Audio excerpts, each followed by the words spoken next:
Good day everyone, welcome back to my channel. So in this video guys, we will talk about the benefits of eating apple. Before we start, I would like to say thank you so much to all my viewers, silent viewers and supporters in my channel. Thank you for watching my videos. If you are new with my channel and then you like this video, please hit the like button.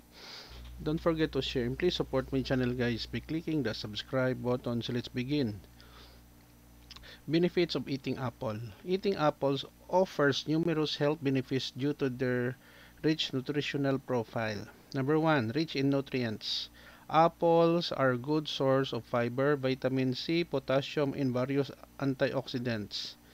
These nutrients are essential for overall health and can contribute to disease prevention. Number 2, promotes heart health. The soluble fiber found in apples, particularly pectin, can help lower cholesterol levels. Additionally, the antioxidants in apples may reduce the risk of heart disease by preventing the oxidation of LDL or bad cholesterol. Number 3, supports digestive health. Apples are high in dietary fiber which promotes digestive health by preventing constipation and supporting a healthy gut microbiome. Number 4, may aid weight loss. Apples are low in calories and high in fiber, making them a filling snack that can help control appetite and support weight loss or weight management goals. Number 5, may lower risk of certain cancers.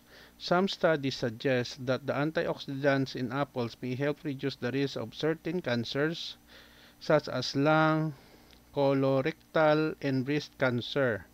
Number 6, boosts brain health. The antioxidants in apples may help protect brain cells from oxidative stress, potentially reducing the risk of neurodegenerative diseases like Alzheimer's disease. Number 7, regulates blood sugar levels. The fiber content in apples can help stabilize blood sugar levels by slowing down the absorption of sugar into the bloodstream. This can be particularly beneficial for people with diabetes or those at risk of developing diabetes. Number 8, hydration. Apples have high water content contributing to hydration which is essential for various bodily functions. Number 9, may improve respiratory health. Quercetin, a flavonoid found in apples, has been associated with a reduced risk of asthma and other respiratory conditions. Number 10, supports bone health. Apples contain minerals like calcium and phosphorus, which are important for maintaining strong and healthy bones. Number 11, may aid in detoxification.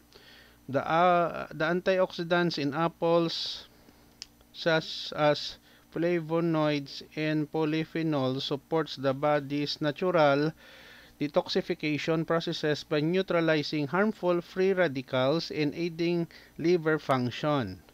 Overall, incorporating apples in your diet can be a delicious and nutritious way to support overall health and well-being. However, it's important to consume a variety of fruits and vegetables as part of a balanced diet for optimal health benefits. Okay guys, so this is the end of my report on the benefits of eating apple. Thank you so much guys for watching. I hope that you have learned something new in this video. If you like this video, please hit the like button. Don't forget to share and please support guys if you are new by clicking the subscribe button. See you in the next video tutorial guys. This is your friend Jake saying bye bye for now.